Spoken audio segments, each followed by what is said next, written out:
day and welcome to today's edition of Editorials, a broadcast from Canada. My name is Sandra Asante. We are looking at UN's, revelation of the Ethiopian Tigray crisis set to worsen dramatically, as well as the forces spokesperson's comment on the claims against them. So don't go anywhere. We'll be back after the break.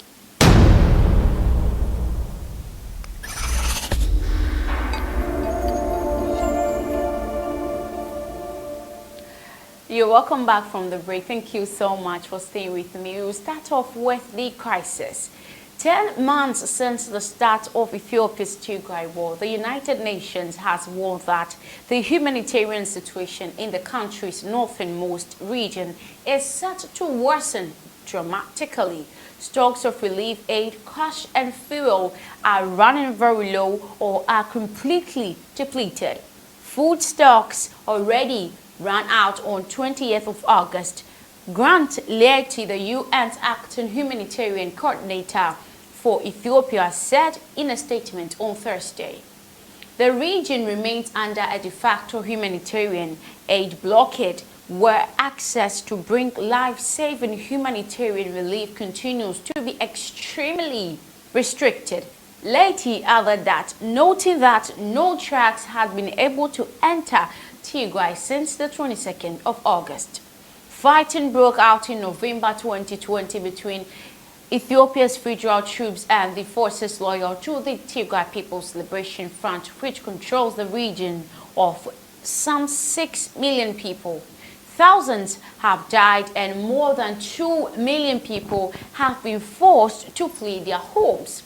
The war has dragged on for months, triggering the humanitarian crisis in the Tigray that has left 400,000 people facing famine-like conditions, according to the United Nations.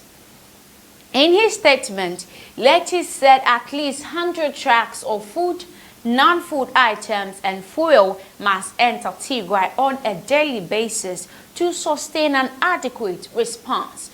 To date, and since 12th of July, only 335 trucks have entered the region, or about 9% of the required 3,900 trucks, he said.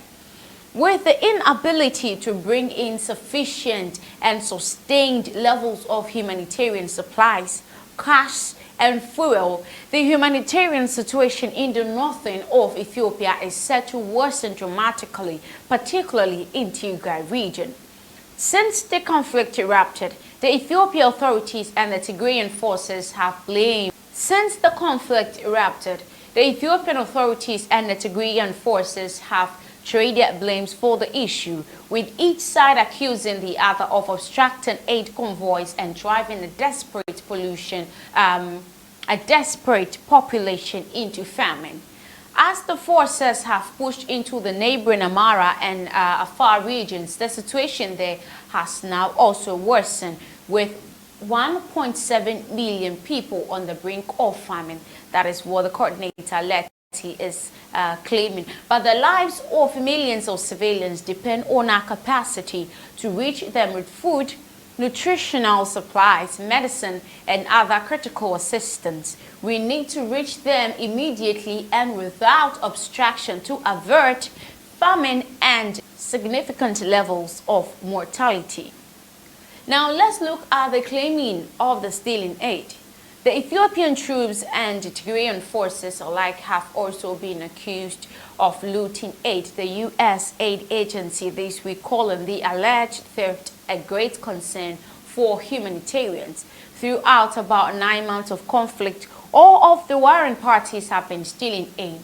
Sean Jones, head of the U.S. aid mission in Addis Ababa, told Ethiopian state broadcaster ABC on Tuesday, according to a transcript released by the American Embassy. But TPLF spokesman Getachew Reda on Wednesday condemned the alleged looters for their unacceptable behavior, but said that while the forces could not vouch for off-grade fighters in such matters, we have evidence that such looting is mainly orchestrated by local individuals and groups. At the news conference on Thursday, Prime Minister Abiy Ahmed's spokesperson Balini Soyom once again dismissed allegations that the Ethiopian government is blocking aid. She said trucks were en route to Tigray, adding that the number of checkpoints on the road referred to by the UN has been reduced to 3 from 7. In a separate statement, the UN's laity condemned the killings of aid workers in Tigray, saying another 11 deaths have been recorded and reported between January and July this year, bringing the total number slain to 23 since the war erupted. Once again, we are shaken by this news. Violence against aid workers is intolerable. That's what he said. He claimed that. Thank you so much for watching today's editorial. This is where I ended. My name is Sandra Asante. Do have a beautiful day.